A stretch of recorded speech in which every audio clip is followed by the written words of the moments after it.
जब संपूर्ण वैभव होते हुए भी प्रभु श्री राम का मन व्याकुल था, तब गुरु वशिष्ठ के ज्ञान ने उन्हें विषाद से बाहर निकाला। सुनिए बकुल जी की वाणी में। जय श्री राम। स्वागत है सभी का। और कल हमने देखा कि मोक्ष और पूर्णता को लेके गुरु वशिष्ठ ने प्रभु श्री राम को क्या क्या बताया।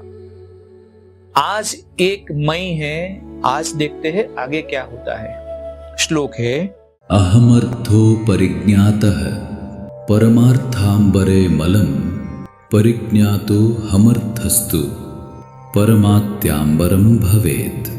अर्थ है, जब इसे ठीक से नहीं समझा जाता तब मैं इस असीम चेतना में अशुद्ध धारणा के रूप में प्रकट होता है, परंतु जब मैं को ठीक से समझ लिया जाता है तब उससे अभिप्राय असीम चेतना से ही होता है।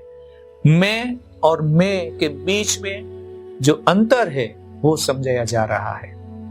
वशिष्ठ ने आगे कहा, हे राम, उमंग में आकर जो प्रयास किया जाता है वह सदा सफल होता है, इसीलिए शुभ कर्म का कभी त्याग नहीं करना चाहिए।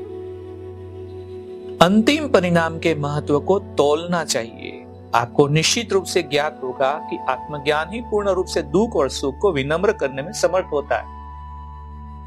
अतः उमंग भरा प्रयास केवल आत्मज्ञान प्राप्त करने के लिए ही होना चाहिए। तुम में पदार्थों से सुख प्राप्ति के लिए जो भी धारणा है उनसे तुम्हें बचना चाहिए। क्या ऐसा कोई सुख है जो दुख से प्राप्त न होता हो? संयम का अभाव और संयम का अभ्यास, ये दोनों ही परम ब्रह्म में एक ही है।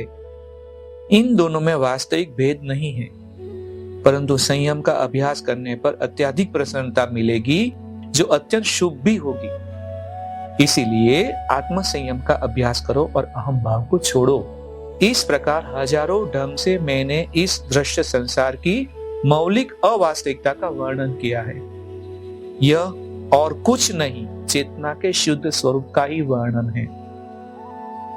जब अपनी प्रकृति के अनुसार यह अपनी आंखें बंद करती और खोलती है तो ब्रह्मांड का प्रलय और सर्जन होता है। जब इसे ठीक से नहीं समझा जाता तब मैं इस असीम चेतना में अशुद्ध धारणा के रूप में प्रकट होता है, परंतु जब मैं को ठीक से समझ लिया जाता है तब उससे अभिप्राय असीम चेतना से ही होता है। वाह! एक में असीम चेतना और एक में अशुद्ध धारणा। जब शुद्ध मन को इस सत्य का साक्षात्कार हो जाता है तब अज्ञान तत्क्षण विलीन हो जाता है, परंतु अन्य लोग अपनी मिथ्या धारणाओं से उसी प्रकार जुड़े रहते हैं जिस प्रकार बालक भूत के अस्तित्व में चिपका रहता है। जब यह ज्ञात हो जाता है कि मैं अलग इकाई के रूप में मिथ्या है, तब उसे संबंध, स्वर्ग, नरक आदि की धारणाओं पर कैसे विश्वास किया जा सकता है? फिर स्वर्ग की प्राप्ति या मोक्ष की प्राप्ति की लालसा तो तभी तक मन में उठेगी जब तक मैं को अलग इकाई माना जाता है, जबकि वो अलग है नहीं। जब तक मन में मैं की धारणा रहेगी तब तक जीवन में मात्र दुख ही रहेगा, और मैं की धारणा से छुटकारा तो आत्मज्ञान के द्वारा ही होगा। तो भी मैं की श्रेष्ठ धारणा मन में यह भाव उत्पन्न करती है कि मैं इस ब्रह्मांड का अंग हूं और कुछ भी मुझसे अलग नहीं। ऐसा ज्ञान आत्मज्ञानी को ही होता है। ऐसी ही एक अन्य अनुभूति है, आपने आपको प्रकृति में सूक्ष्म और परमाणु रूप में देखना। ऐसा व्यक्ति अपने को अन्यों से भिन्न तथा सभी से स्वतंत्र अनुभूत करता है। इस संबंध में भी आपत्ति इसलिए नहीं की जा सकती कि इससे मुक्ति प्राप्त होती है, परंतु जिस मैं की धारणा का ऊपर उल्लेख हुआ है तथा जो शरीर और आत्मा को ही एक मानती है, उसे दृढ़ता पूर्वक छोड़ना चाहिए। मैं की श्रेष्ठ भावना विकसित करने पर ही मैं की मिथ्या धारणा को निर्मूल किया जाता है। ऐसी अवस्था में यदि कोई अपने को कार्यकलापों में लगाता है या एकांतवास करता है तो उसे पतित होने का भय नहीं रहता।